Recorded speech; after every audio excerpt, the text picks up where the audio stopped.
আমাদের সংস্কৃতি, আমাদের সংস্কার সর্বদা থাকবে আমাদের সাথে। ভারতের মহান গ্রন্থ আর কাব্যের সম্পূর্ণ সংকলন। সাবস্ক্রাইব করুন তিলক। আরে ভ্রাতা অর্জুন,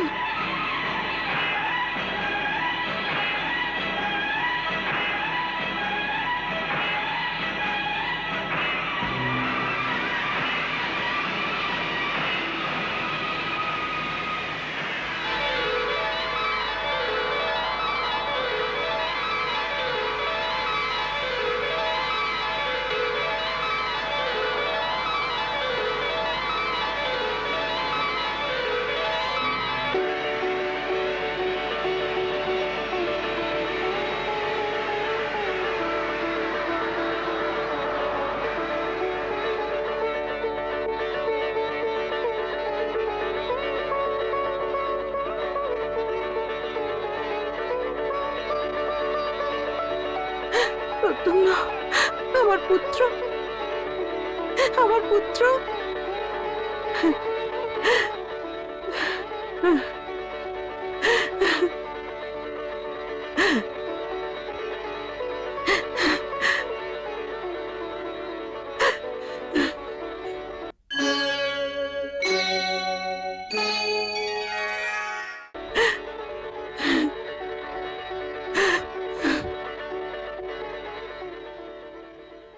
আমার পুত্র, আমার পুত্র, আমার পুত্র। আরে রে রে, এটা কি আপনার চোখে জল? এটা চোখের জল নয় ভগবান, এটা তো সেই গঙ্গা যা অশ্রু বন্যার মতো চোখ থেকে বেরোচ্ছে, যাকে আমি এতদিন ধরে আটকে রেখেছিলাম। কিন্তু আপনি এটা কেন ভুলে যাচ্ছেন যে আপনি কোনো সাধারণ মা নয়, আপনি জগতের মা, আপনি দেবী। আর দেবীদের এইভাবে কাঁদা ভালো দেখায় না।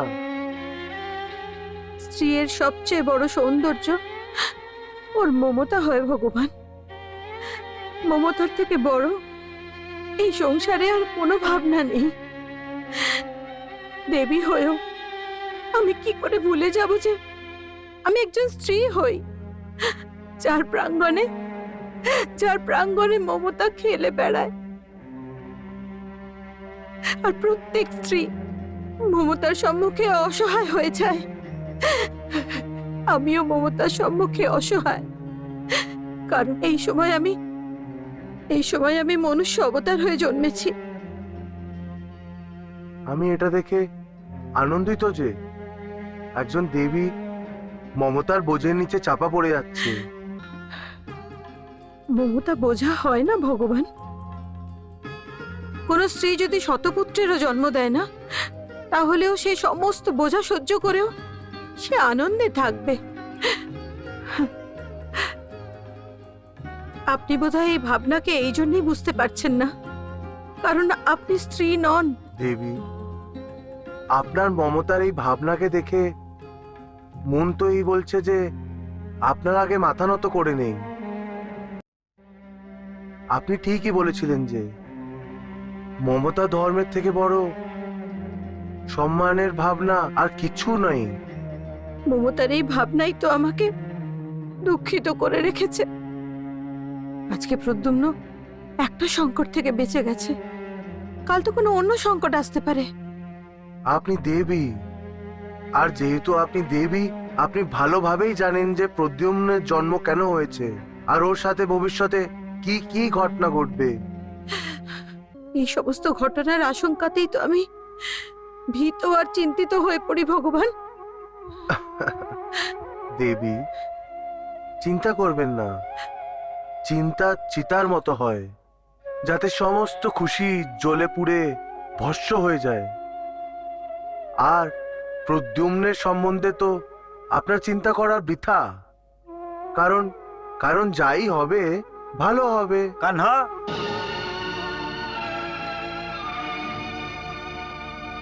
কানহা, এসব কি হচ্ছে? দাওভ্রাতা, আপনি বলো এসব কি করে হলো?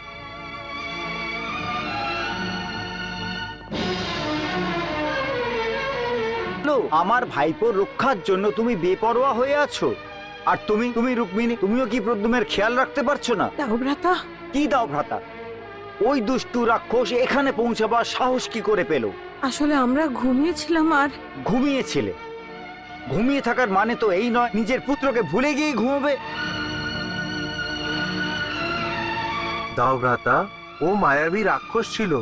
যদি সবাই জেগেও থাকতো তাহলে সবার চোখে ধুলো দিয়ে ভেতরে প্রবেশ করতে পারতো। আরে বাহ কানা বাহ, কি করে প্রবেশ করবে ও?